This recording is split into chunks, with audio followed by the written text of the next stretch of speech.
Hey guys, welcome back to the Batar Project. I'm your host, Nick Batar. Today we are joined by Blake Bradford. Blake, brother, thank you so much for jumping on. And Nick, thank you so much for having me today. Thrilled to be Dude, here. I like to start my podcast with gratefuls. What are you grateful for today? Opportunities.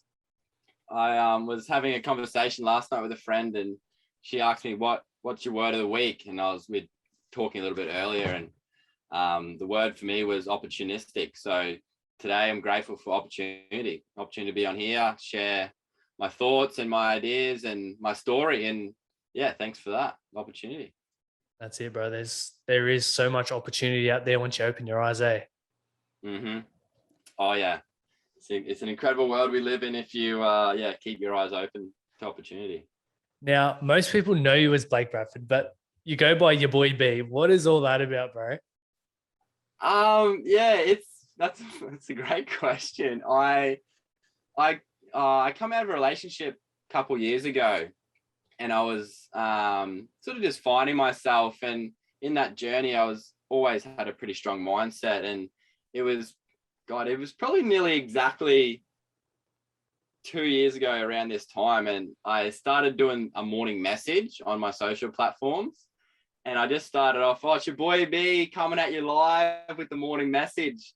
And it was around like, if you're not doing what you love, you need to start doing that, or figure out what makes you happy and do more of that. And just little messages like that. And I've done it for, I think it's like 30 or 40 days straight or something. And I think that's really where I copped a bit of piss about it at work, but the name sort of just stuck with me. And I guess a few people started to call me that. And I just resonated with it because it becomes sort of like my social persona. And I guess that's where it started. And then, now I've sort of turned it into my little touring brand, and it's an avenue of my personality, I suppose. I guess it's my social personality, and not that it's any different to who I am, but yeah, that's where your boy B come from. Fuck, I love it, bro. I just love the energy you bring. You're such a free spirit full of positivity, man. But were you always like that? Like, who's Blake? What was your upbringing like? Yeah. I feel like I have. I do a lot of reflecting on my youth and growing up, and sharing my story. And to dive back and give a little bit of context to who I am, I grew up in Mackay, Central Queensland. Had three sisters, one older, two younger. My parents split up when I was 12. So I guess I started becoming the man of the house, or doing the male chores around the house. And I think when you grow up around 3 or 4 girls and don't really have, unfortunately, a father figure there all the time, you do find yourself taking on that role a little bit more. And I think I just had so much energy because I was always so active. I always played a lot of sport. Mum jokes a little bit now about me being like ADHD back then, and running around and breaking everything. And there's a lot of family stories that dive into me being this hyperactive child. And I sort of just don't believe them, but I think it's very true. But I think back to, I had a conversation with my principal in grade 7, and I was always getting kicked out of class. I just couldn't sit still. School wasn't my thing. Moving was. And I think looking back at that conversation, he sort of says, you have so much potential. You have so much, knowledge and things that you could apply if you applied yourself. And I think back now, reflecting on that conversation, and I sort of gauged that wasn't my environment to be energetic. My environment is, with people, sharing stories and sharing that energy. And so I think I've always been pretty energetic, dude. To answer that question directly, where it stemmed from, I think probably just genetics. And I mean, when you're as happy as I am, you can't help it, be energetic.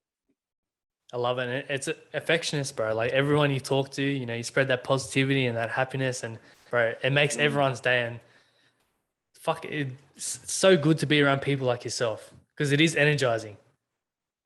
Yeah, and I think it's sort of it's not a personality that I created. It's just I've capitalized on that energy to make it valuable for people, sharing that story, sharing that energy, being that your boy B, your boy B's this bundle of joy, of energy and charisma and positivity and knowledge that wants to make positive impact in the world. And so I guess now that I've channeled that energy into an objective, I'm super thrilled to be working on that and sharing that energy with the world, because I believe that's what makes the world go around, makes the world a happier place, and that's what I want to do.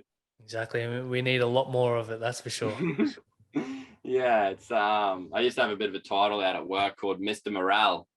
And that was in the mining industry. They didn't really, they weren't the happiest bunch of lads, but didn't matter rain, hail, or shine. I was in there trying to make them smile. So I think that's sort of where I channeled my energy to. And it's making people smile is what I use it for. Let's touch on the mining industry. How old were you when you got into that, and like, what was it like working in that environment? Yeah, good question, man. Growing up in Mackay, I think I always wanted a trade. Dad didn't have a trade. He was a highway or heavy machinery operator in highway trucks.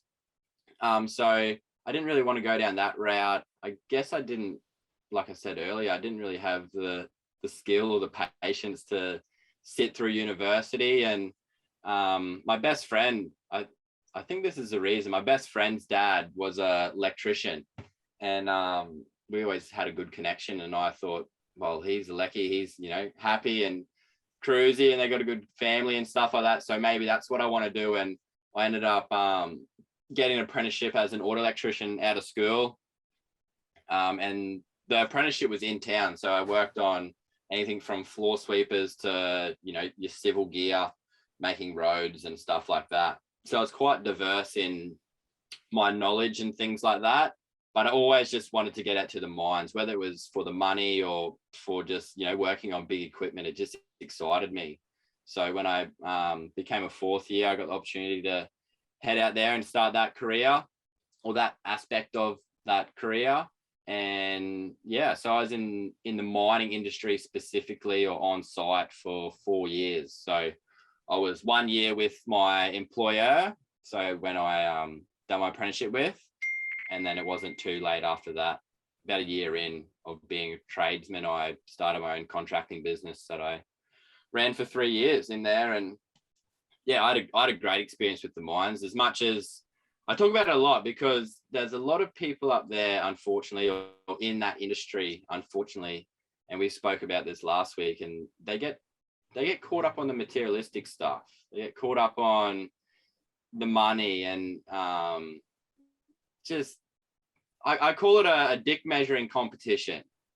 I've got the biggest, baddest chute, I've got the biggest, baddest boat, but all these things are just putting them in deeper debt and making them have to stay out there for longer and longer.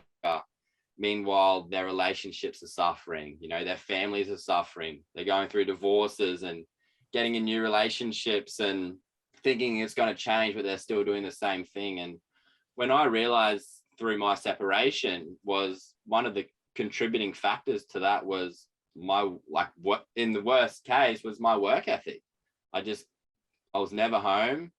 And I think when I realized that, I just come to grips that it's not everything. Like, I enjoy, and the funny thing was, I really enjoyed what I did. I really enjoyed my job and my role, and serving my clients and doing the best job I could. But I recognized that it wasn't fulfilling my personality.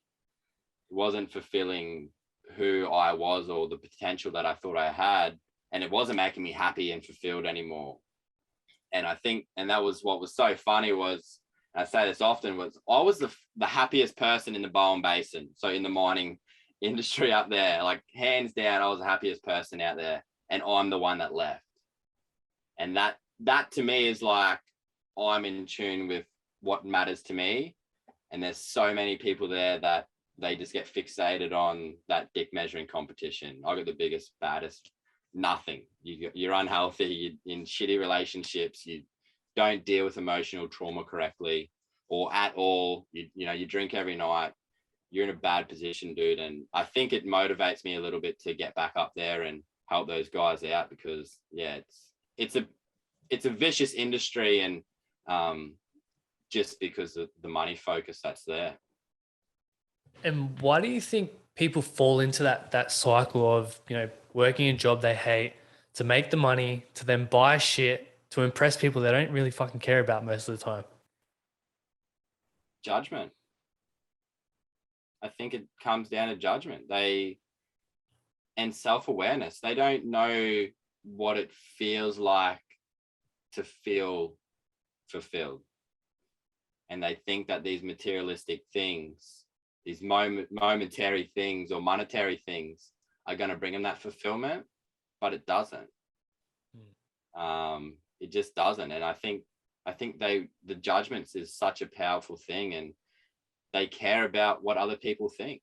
It's what fuels them in a good and a bad way. You know, it's all great to want to aspire to be, you know, the best person on the planet, you know, influencing people to do great. And that's awesome. That's when judgment isn't a positive. But if it's influencing you to, you know, be someone that you're not, or, you know, buy things to impress people that you don't even like with money that you don't really need to make, it just seems ludicrous to me. And it breaks my heart, because a lot of my friends that are still out there are still doing the same shit.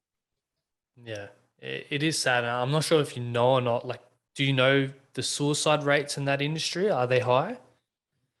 I haven't looked into the mining industry specifically to attest to that directly, but I do know that it's like something phenomenal is 93% of work-related industry deaths are men. And so whether that's related to the poor health around those industries, you know, that's looking at construction, civil, and all those sorts of things.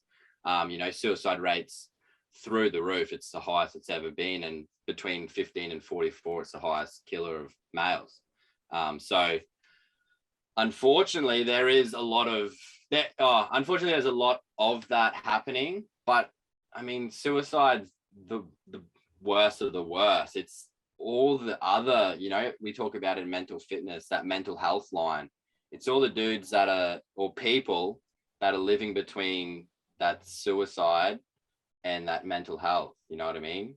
And that's where the disconnect is, and that's where the real drama is, because relationships are tarnished, friendships are tarnished, drug and alcohol abuse, family and domestic violence, you know, all those things that fuck society up that, you know, are just torturous to see happening, is because these people don't have the skills and the tools and the capacity to be able to navigate through life's adversities, to recognize that car is only going to make me feel good for one Instagram post, and then I've got to worry about paying it off for the next 5 years. That jet ski that I want to take my friends out on, they're not even my friends. You know what I mean? I've never even got below, oh, what do you do for work? You know, I've never even had a below surface conversation before. That's where I think the drama is. And that's where I sort of dedicate my time to now, is to try and keep men specifically in our field with evocative above that mental health line, because they're the skills and tools that I use to be able to make that step, make that change, and get out of that industry. But to answer your question, I just think it's judgment. Yeah. And on the tips and tools, what are some of those tools to help, you know, people who get involved in that cycle, and I guess make them realize that there is more to life, there is fulfillment out there. It's not just going to work, earning the money and all that kind of stuff. Yeah, it's a great question. And I think I'll answer it collectively from our podcast, because all our guests, and you can attribute to this, I asked them the question, how do you find your why? And I think it's in finding your why, for me, was doing things that I loved. And collectively over our range of guests, is essentially that's been the process, by doing things that you love. And takes me back to Yaboib, you know, those morning messages, do what you love, do what makes you happy, you know, spend time with your friends, with your family, have proper conversations. I think if we can get back to that and really start to prioritize ourselves a little bit. It sounds selfish, right? And I'm quick to say that I think it is a little bit too selfish, or maybe a little too selfish for some people that are in that family dynamic. But in everything that I read and study on is with mental fitness is self-awareness. If you can't be aware that there's a problem, you can't fix it, you can't create a solution. And if you're only ever searching on that surface level stuff, you know, oh, that pissed me off, oh, that makes me angry, oh, that's I feel good now, you know what I mean? You're never really getting below the surface to the cause of those issues. And so, I mean, to put one tip on it, like we focus on 3 pillars. So physical movement, empathy, and discipline. So physical movement is collectively, again, is exercise, nutrition, sleep. And then you got empathy, self-awareness, compassion, communication. And that even comes down to then like having the ability to have conversations, start conversations. Like you said so great last week, asking permission. Like, hey, Nick, do you mind if I share my thoughts? I'm feeling XYZ. I'm feeling a little bit under the weather today. I'm having some trouble at home. Do you mind if I share that with you?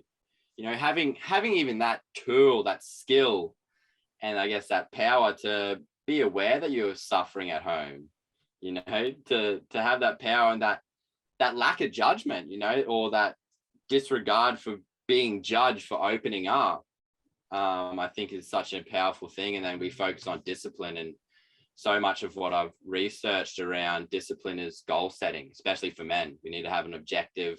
We need to be striving for something. And I think to have healthy disciplines, because you can certainly have unhealthy disciplines and habits, as we're well aware. So I think collectively they're sort of what we focus on. And if we can start with one, you know what I mean? Let's start with sleep. I think if you can get on top of sleep, you're in the best possible chance of navigating through adversities. You're going to have more energy, your body's going to recover properly, your mind's going to rest, and you're going to wake up and have the capacity to be able to exercise, to be able to eat properly, to be able to work properly, to have proper conversations and set goals and be disciplined because you've got that energy there. I think the biggest thing people lack in the world is sleep. Yeah, and back on being selfish, I'm a big believer that we need to be selfish in some regards, as you know, the sleep, looking after ourselves, being more self-aware and doing that inner work. Because if we don't do that, how do we expect to be the best partner, the best father, mother, best friend, the best son? How are you meant to turn up and be the best version of yourself if you're not working on yourself? So you've got to be selfish so then you can, you know, be the best version of yourself and then also help other people along the way as well. Yeah, I couldn't agree with you more. And I think I've become the best version of myself this year in doing what I'm doing, you know, studying these things, self-development, personal development. But I've really just been doing things that I really enjoy and really love, that fuel me, that make me excited and happy and energetic. But that's led me to find my passion. It's led me to live my dream. And now on the back of that, like my relationship with my family is incredible. Like I'm able to assist my sisters in some of their adversities, my mum with some of her health, you know, like talk to different friends and help them through emotional struggles, relationships, you know what I mean? Even to the point now where I'm bringing on personal clients and stuff like that in the mentoring space, you know, because I didn't recognize it, but they sort of recognize that I have this value and trait, and they've sort of asked me to give them a hand. I'm like, yeah, of course, I'd love to. You know, so I think to answer that question previously, it's, yeah, just to do things that you really enjoy and put a priority on it, you know, like if you love going fishing, express that to your partner, you know, and if you got kids, invite your kids along or something like that, you know, make it a family thing. If that's not going to make you happy, cool, just acknowledge that, have the conversation around that. like communication, man. As you said so well last week, it's changed your relationship, and I know it's changed all of mine. And when I say relationship, I don't mean just your intimate ones or your romantic ones. You know, the people that you're around at work, the people in your family, the people that you meet at a bar. You know what I mean? If you can have great conversation and great connection with those people, you're going to be in a high vibration. You're going to feel good, and you're going to, you know, be on that journey of mental health, or stay above that mental health line. Exactly. And when you're like that, when you have those high vibrations and energies, you attract so many like-minded people into your inner circle, bro. And then you can just fucking all grow. It's crazy. Man, it's how we connected. We're just on that vibrational level, man. Like it's the way the world. I honestly can say I haven't met a shit person in 12 months. I may have come across them. I haven't met them. Yeah. That's fucking awesome. And like, yeah.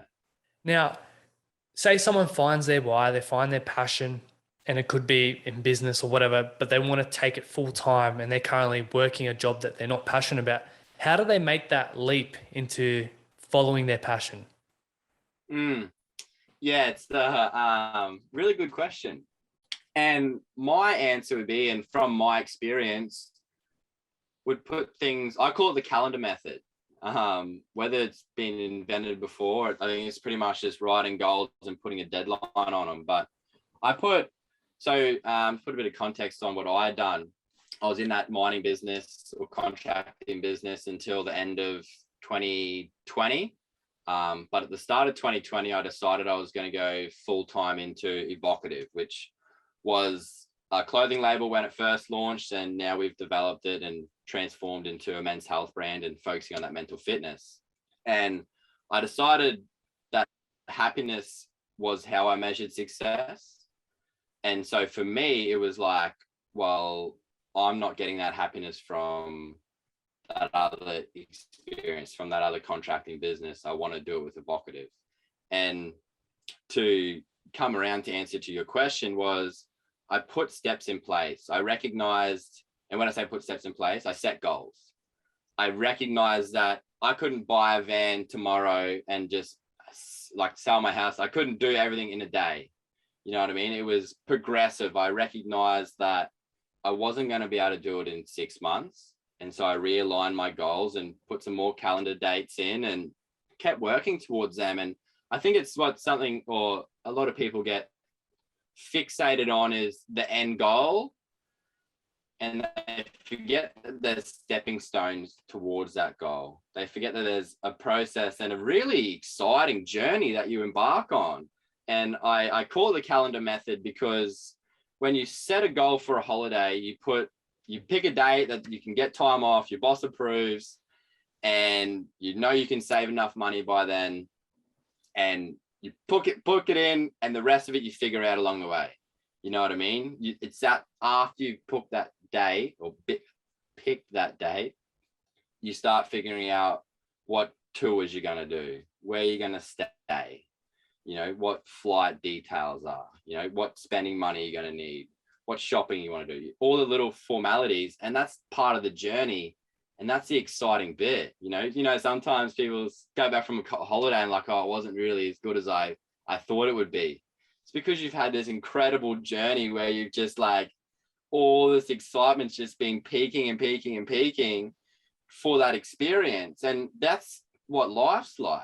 You set your big goals and then you start enjoying the journey. You piece together bit by bit where you want to go and what you want to experience on that road. And I think to put that into a step or a tip would be just set goals. And when I say set goals, they got to be smart goals. They got to be specific. They got to be measurable. They got to be attainable. And then they got to be realistic. And then they got to be timely. So that's why I use the calendar method. I just pick a date in the calendar and I go for it. So I think if we can just slow down and take some time, like be realistic too. I think that's the biggest one. If you don't believe you're going to do something, you're never going to do it, right? So I love that analogy. That's like, or the thought process of, I know I believe in myself more than anything. So if you're going to set a goal to lose 10 kilos in 10 days, but if it's like, I want to lose 10 kilos in 10 months, yeah, perfect. Okay, let's start with the first kilo. Let's start with the first month and let's enjoy the journey, because on that, by the time you get to the 10th month, you've probably lost 15 kilos. You're eating better, you're sleeping better, everything's better, and you're a way better person than what you thought you had the capacity to be when you first started 10 months ago.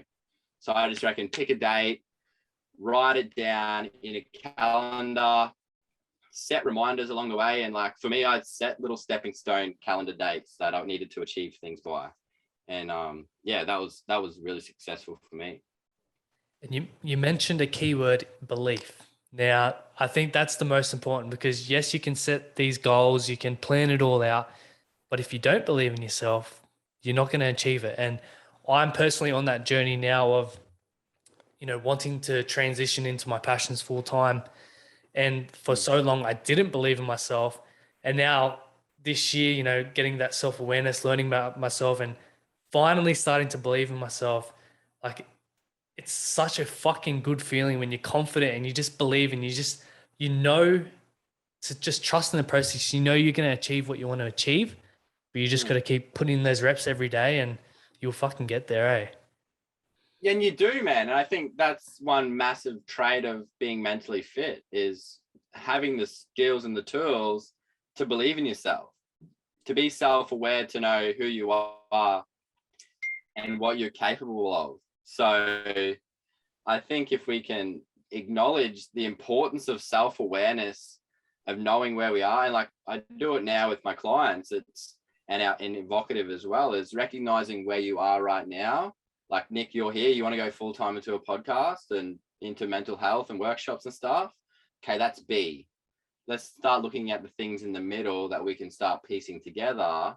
Because yeah, you need to bust your ass, you need to make money, you need to be financially backed before you can go in and do those things. Don't get me wrong, I busted my ass for 5 years to save enough money to believe in myself, if that makes sense. Like, you got to do the work, you got to sacrifice if you want to, really go all in on your dreams. But let's recognize where I am and where I want to go, and then that's when we can start to piece that journey together and believe in the process. Exactly. You're not just going to jump straight to the end and straight to the finish line. Just like a marathon, you don't just start and then boom, you fucking straight at the finish. It's a long journey. It's grueling. It's tough, but it's well worth it.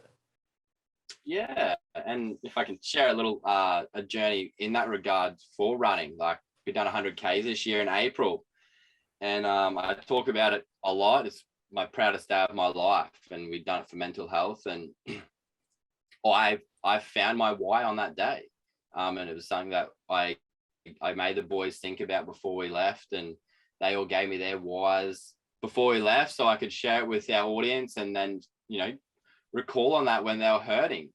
And the biggest growth, we've done a 13-week training program, and the biggest growth that I got out of it, the person that I become wasn't on the day of running that 100Ks. It was the person I became on the journey to that event. And so those 12 weeks putting in the work, repetition, eating properly, training properly, conditioning my body. So when I got to that day, it was about 2 weeks out, and was like, are you nervous? I said, man, I'm excited as shit. I'm so ready. And I had the best day of my life. And I think that's what it's all about, putting in the work, doing the hard yards. So when the big day comes, you can enjoy it.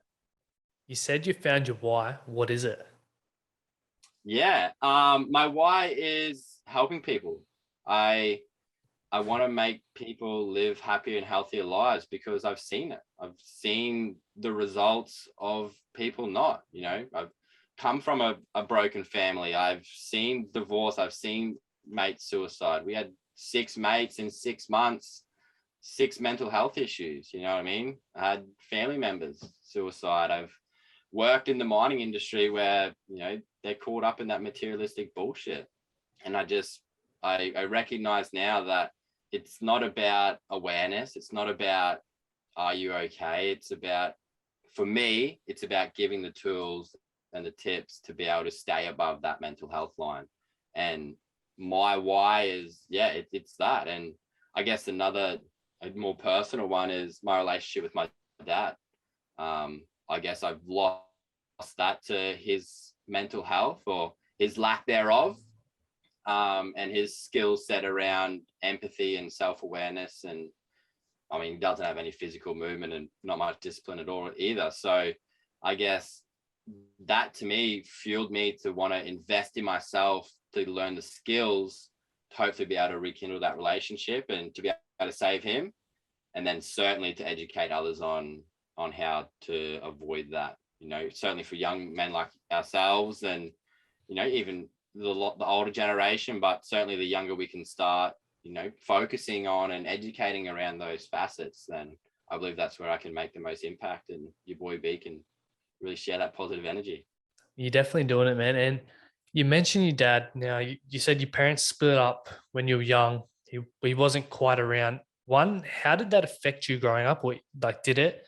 And you mentioned you don't have a strong relationship now because of his mental health. Why is that? Like, what kind of led him down that path, do you think? Yeah. To answer the first question, I think it, it can't not have. There'll be definitely underlying traumas there I was talking to my sister about just yesterday, that I'll have to work through on a personal level to make sure when I'm in a relationship and as a father and a husband that I'm not triggered by little things that I don't even recognize right now. So there's no doubt that it played an emotional and traumatic toll on me and on my mindset. And I've done a bit of work around that. It's interesting because I still had a great relationship with dad growing up. I think a lot of the belief systems that I have were bestowed on me from him.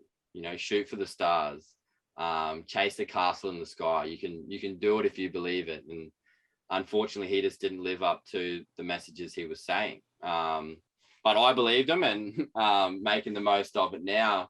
And so to dive into that next question, I think it was more because, and I reflect on this a little bit, I think it goes right back to when he was quite a young man and his father passed away when he was 17.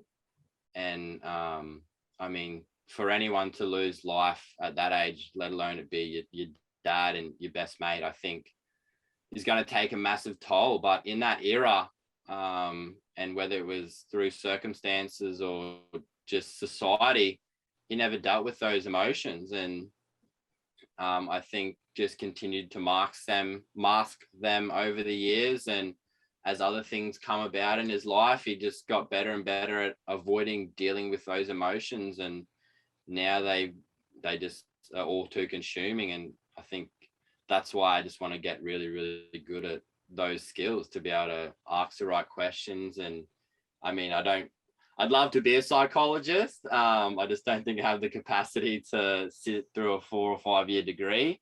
But if I can educate myself to that capacity to know how to communicate as effectively as they do, I believe I'll be able to do that. And I think that was the main thing, was he just never dealt with his emotions. And so, and his traumas, like you lose your dad, you need to be able to talk about that. Like I've lost my dad to this. He's still alive, but I don't talk to him. But I talk about it. Sure as shit, I talk about it in nearly every conversation I have. Because I get below that surface level bullshit. And it's like I've had some incredible conversations, and it's not.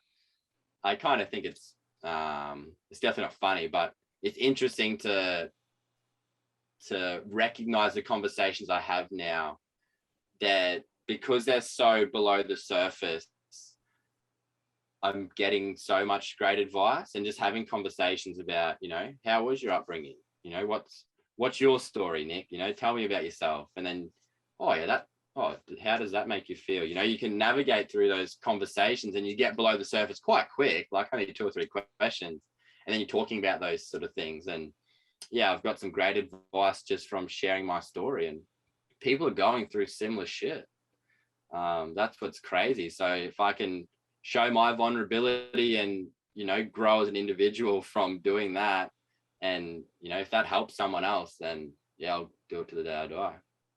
Yeah, and I love deep conversations. I love doing podcasts like this because, as you said, by us being vulnerable, other people are going to listen, they're going to see it, and they're going to be like, oh, if these two guys can be vulnerable, then so can I. And it just creates that ripple effect. And, hopefully one day there isn't such a stigma around mental health and talking about your feelings and emotions. And it starts just from simple podcasts and conversations. Yeah, absolutely. And I guess that's why I want to get back into that mining industry. And I've got a few big goals there to get back up there and make some serious impact, because I've seen the mental health services in quotations that go through the mining industry, and it doesn't resonate with anyone. It's just like, ask if you're okay. Let's get personal. Like, let's share a story. Like, I don't talk to my fucking dad because he's never dealt with his emotions. You know what I mean? So if you want to talk to your kids for the rest of your life, share your emotions, teach them how to have great conversations, talk to your friends, and you said so great. I really reference it and use it quite a lot now, is asking permission. Hey, Nick, do you mind if I share I'm dealing with some troubled times at home? Like, me and the missus aren't faring so well at the moment. Can I ask for some advice, or can I just share my emotions with you today? Little things like that can really just start that positive change. And what I've found is really crazy, Nick, is you hear about, or you share those surface level conversations, and they're fun. They're good banter, they're pub chat, and it's always a good laugh and a good bit of energy. But what I've found is way more beneficial and way more exciting and, energetic or whatever, like that positive vibration, is when you sit down and have a really good chat with your mate. It is like when you actually get to know someone, when and I'm not saying you have to go out there and talk to everyone on the street and that sort of stuff. Like, I'm sure you've got a circle of friends that you've been able to really connect with. And to our listeners today, that you'll have a friend out there that, you want to ask a question of, or, you don't even, he's your best mate and you don't even know where he grew up, or he's got a missus and you don't even connect with the family and stuff like that. Like, let's have some, I guess, awareness around that. Like, we need to start having conversations with our friends. Like, we need to start connecting with the people that are already in our life, that we do care about, that we do love, because that's where it starts. I don't expect anyone to have to go out there and do what I do and do what you do and start a podcast and talk to, people from all over the world. But I would really love if you started to connect with the people around you that you do care about. And I think maybe it comes down to that education. They don't have the skills to have those conversations, and that's what we're all about, giving them the tools to be able to have those conversations. So exactly. I've only been working on it for 3 or 4 months, man, and it's incredible. Exactly. And it's just about breaking the ice, really, because as you said, we're not alone. Everyone goes through their own shit. Everyone has their own stories. Yeah, we're not talking about them. Like, we hold back because we think we're the only one that has a bad story or something that's gone wrong in our life. But once we break the ice, once we have those conversations, you will start to realize that you're not alone in this. Man, like, it's ridiculous. And it might not be like me with my dad. It might be like a brother and a sister, or a best friend and a best friend. You know what I mean? But there's elements of it that you can learn from. And by you showing your vulnerability, as we said, you're giving them a space to share theirs as well.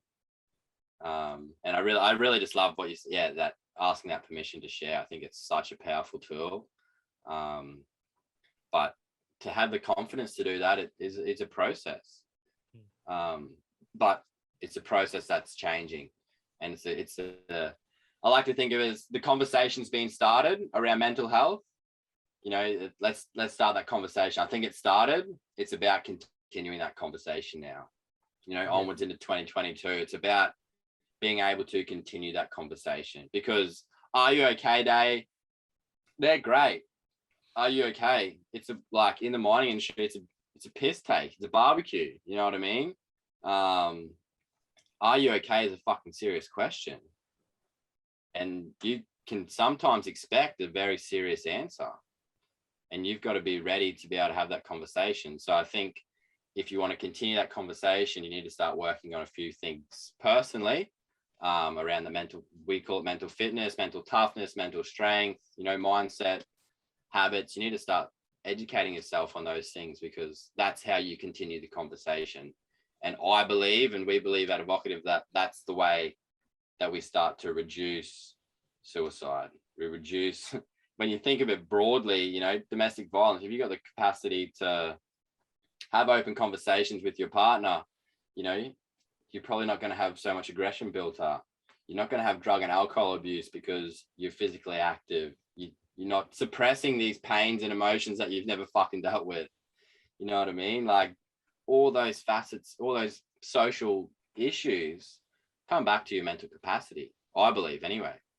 Yeah, definitely. And we just got to really start taking action now, because as you said, Are You Okay Day is taken like a piss take in some industries. And for me personally, I see it every year. People come out of the woodworks and post all this mental health stuff for one day a year, and then you won't hear from them again. Like, yes, it's great to spread that awareness, but are you doing it just to fit in, to feel like you've played your role, or are you actually going to take action and, reach out to your friends and family? Yeah. I really hope we do, man. And I feel the movements in motion, as you probably do as well. I was at a gig last night, and the act was talking about their brothers committed suicide. It's probably 9 years ago, I think he said. And the guy in front of us just started crying, and his partner was there cuddling him and like comforting him and stuff like that. And a mate behind him was sort of like there nurturing him. And I remember when he sort of come to a little bit and come out of her hold, and I remember just grabbing her on the shoulder, and I was like, man, I'm fucking proud of you, like, for showing your emotions. You're fucking, like, that's tough. Like, good on you, bro. You should be proud, because that shit fucking is real. You know what I mean? So whether that played a role or anything, I just felt like that needs to be acknowledged.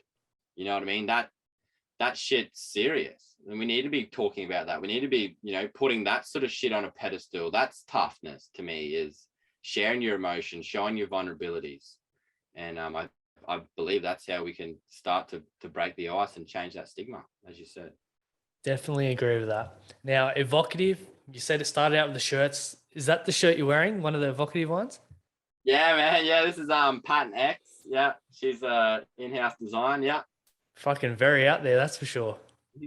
They're confident shirts, Bull. So started with the shirts. Now what are you doing now with the brand? Yeah, so 2019 we launched, myself, when I say we, is myself and Kyle Burke, best friend, business partner, and motivator and run coach and everything like that. And we launched that as a clothing label because we were unique. We were sick of wearing the same shit as everyone else. We wanted to showcase who we were as individuals through our clothing. We wanted to be a little bit different. So we created this clothing label, these beautiful button-up shirts. We got them manufactured in Brisbane. We do all the in-house designs ourselves. We collaborate with artists to bring designs together. And then COVID hit. So as you can imagine, a brand new startup clothing label is not going to go too well when everyone's staying indoors and wearing Kmart clothes. So we took a bit of a hit then, and fortunately enough, we didn't have a shop front or anything like that, but we did, put a few forward orders based on some of the movement we were having. So we got caught out a little bit there financially, and thankfully enough, we were both able to continue working in the industry that we were in. I had already decided that I was going full-time into Evocative. And then the start of this year, we founded an event called Run for Your Life, which was the 100K event I was just talking about a little bit earlier. And we teamed up with Headspace for that and we donated 15 grand, and we raised over about 22 collectively with pro rata deals and stuff like that. So on that journey, and like I said, on that day, I recognized my why, and my business partner, Kyle, he started a little gym program or a gym with a gym franchise to get out of his trade career, trade skilled work. And also recognize that helping people is where he's at. You know, his goal and his why is to prove to people that they can do things that they didn't believe they could do. So we recognize that, and then that finished up pretty abruptly. And so fortunately enough, I was in a position with doing what I was doing that I just sort of said, bro, we've got this brand, we've got this business. What are we going to do with it? Like, let's make it something. Like we care more about clothes or less about clothes than what we thought. That's why we're not doing anything with this. And we got together with Luke May, that was one of our guests on our podcast, and he's a bit of a mentor of us now and has been this year. And he sort of said, why aren't you affiliated with mental health? Why aren't you doing stuff with mental health? We're like, oh, we just didn't want to be that cop out mental health, you know, that brand that donates $5 just to get, you know, the sale. We just didn't want to do that. He's like, dude, you raised 20 grand for mental health. You give a shit. He's like, why'd you just do that? We're like, oh, well, we had 6 mates in 6 months commit suicide. He's like, man, that's your story. That's what you are. That's what you could be if you want to be. And we just looked at each other and we're like, fucking right. Like, that's what that's my passion. And that's Kyle, where he's at with his passion. And so we navigated through that journey, and we were just going to be a men's mental health brand. And then we sort of realized, like I said a bit earlier, around recognizing that mental health line and that conversation that isn't really there. It's not really focused on. It's just about awareness, which in my personal perspective, I believe it's not really helping the problem at all. That's just hitting the surface level stuff. You know what I mean? Where I believe with mental fitness, we're looking at the causes, the things that are really the issues that cause the problem that results in the symptoms recurring and snowballing. So we recognized in our journey and our research that, like I said earlier, physical movement, empathy, and discipline are key pillars, and we categorize them as those titles, but they're the key pillars to building that mental fitness. You know, like, so our mission now is to help men, and we're focusing on men specifically at the moment because that's our audience and that's who we are, and we can really resonate with that. We've got big aspirations of, you know, getting a female line and building into a college and things like that. But we want to focus on building mental fitness in men, because women are kind of a little bit more emotionally intelligent, right? Like they can talk about the things a little bit more, and not to say that they don't have issues and there's not suicide in women and all those issues as well. It's just we're not in tune with that industry yet. So we just want to give the tools and tips to the men to stay above that mental health line. So that means that when bad shit happens to you in your life, and it's going to happen, I can fucking guarantee it, happens to everyone, happened to me, and I'm always happy. And bad shit happens to me, you know what I mean? Like my father, my relationship, things like that. So if we can have the tools to stay above that mental health line, when bad shit happens, if you can see it, but I've got like a 3-tier system for my hands in front of me. And I guess mental illness is at the bottom, mental health is in the middle, and then mental fitness is at the top. So when bad things happen, you can stay above that mental health line. You can talk to professionals, you can talk to your friends and family effectively, and you can navigate through life happily and healthily. And so we're setting up now our mental fitness webinars and, you know, virtual Zoom events and workshops and stuff like that, which is going to really equip men and women that want to jump on there as well with the tools. And we're going to collaborate with different people, industry specialists, you know, sleep professionals, dietitians, psychologists, counselors, you know, speech therapists, you know, motivational speakers that, you know, deal with goal settings and disciplines and all those sorts of things. It'll be a community event that, because my perspective and my delivery is only going to resonate with a certain amount of people, right? So if we can bring you on, for example, you might resonate with a different crowd to me. And so that crowd is going to get the tools that they need. to be able to navigate through and stay above that mental health line. So now with the clothing label, it's very much like what you explained. When you put a Better Life shirt on, you don't just put a shirt on, you look down at that and you're living a better life, right? So when you wear evocative, when you decide that you want to stay above that mental health line, that's when you wear evocative. When you care about your health, when you care about making a difference in your community, when you care about your mental fitness, your relationships, your communication, your physical health, everything like that, that's when you wear evocative. And that's when you can be confident in your own skin to wear the confident clothes that are on top of it. I love that, bro. I bloody love that. And I'm keen to see you next year. I can just tell it's going to be a big year for you. And the thing I love about this podcast where, you know, I came on yours and talk about my goals and that, and then you've just talked about your goals and missions, bro, it keeps us accountable, eh? We're putting it out into the universe. And then, man, we can look back at this when we do succeed, we do achieve those goals and go, wow, like we said it, and then we've gone out and actually achieved something. It's an awesome feeling, eh? Yeah. Yeah, I'm a big believer in that social accountability. Yeah, it's good. Definitely, man. And as we start to wrap up, a few last questions. What does having a better life mean to you? Ooh. To me, it's doing the things that you love. It's being able to put yourself in a lifestyle that isn't revolved around finances, that isn't revolved around materialistic bullshit. I appreciate that everyone has their own struggles and their own support networks and families that they have to provide for. I respect that more than anything. Trust me, I do. I've got family members that have to deal with that as well. But I think to have a better life is to recognize that that doesn't have to be forever, that you can actually make changes progressively, you know, putting them goals in place to come out of that. Because essentially what you want to provide for your family is doable on a lot less money than you think. You know, what you want to provide is a nicer car than your family friend. What you want to provide is a boat. You know what I mean? Like, you want to provide these extra things that really, you know, how many people do you know that own a boat that never use it? That There's own a one sitting jet in my ski backyard, bro. you know what I mean? Like, how many people get a 2-story house, they only need one.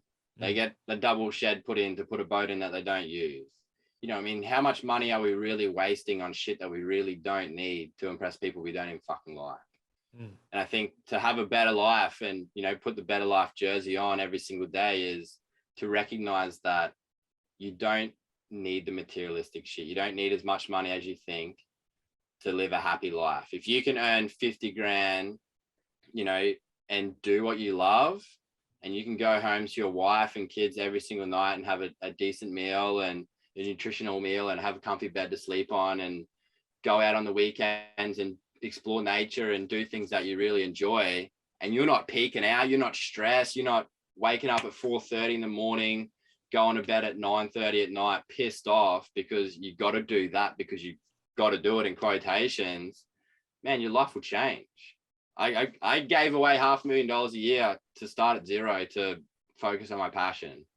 Like, money means fucking nothing to me, except for the fact that if I don't have it, I can't make impact on the scale I want to, right? So for me, it's recognizing that everyone needs a base level amount of money to survive and live. That's the way of life. That's how it is. You know, there's no denying that. But everything surplus of that, you got to weigh up, is that actually something that you need, or is that something that you want for someone else, to impress someone else? And that's, I reckon, that's one advice to live a better life, is just become self-aware of what means what to you, what's really fueling your fire. When you strip away all the bullshit, you know, you want to have a happy, healthier family, we'll prove it. Don't just keep buying bullshit to peak yourself out with stress. You don't need it. Yes, bro. Yes. I love that. You are definitely living a better life. That's for sure. I know. So your answer to this next question is probably going to be similar, but how do you define success? Happiness. Yep. Just straight happiness.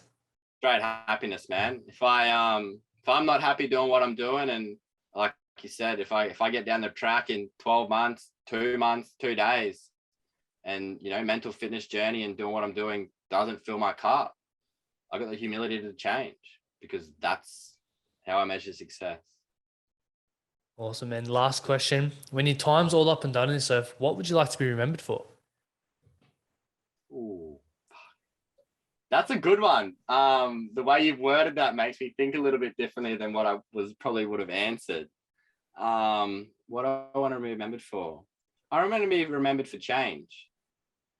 People recognizing that they can change, recognizing that they don't have to stay in the situation that they are, that these limiting beliefs we put on ourselves, that you put on yourselves because you think that you can't change. You think that because someone said something about you and labeled you some way, or given you this title, that you've got to live up to that. And I think if I can encourage people to change and make positive change in their life, and in that process help individuals live happier, healthier lives through that change, then yeah, that's what I want to be remembered for.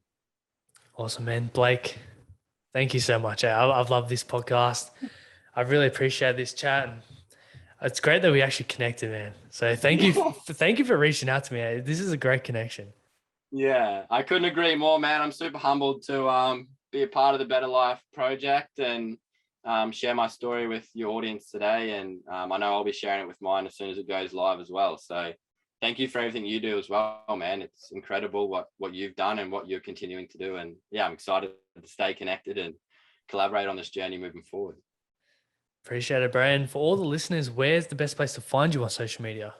I would say the easiest thing to do is just type in your search engine, yaboib.com, which is yaboib.com.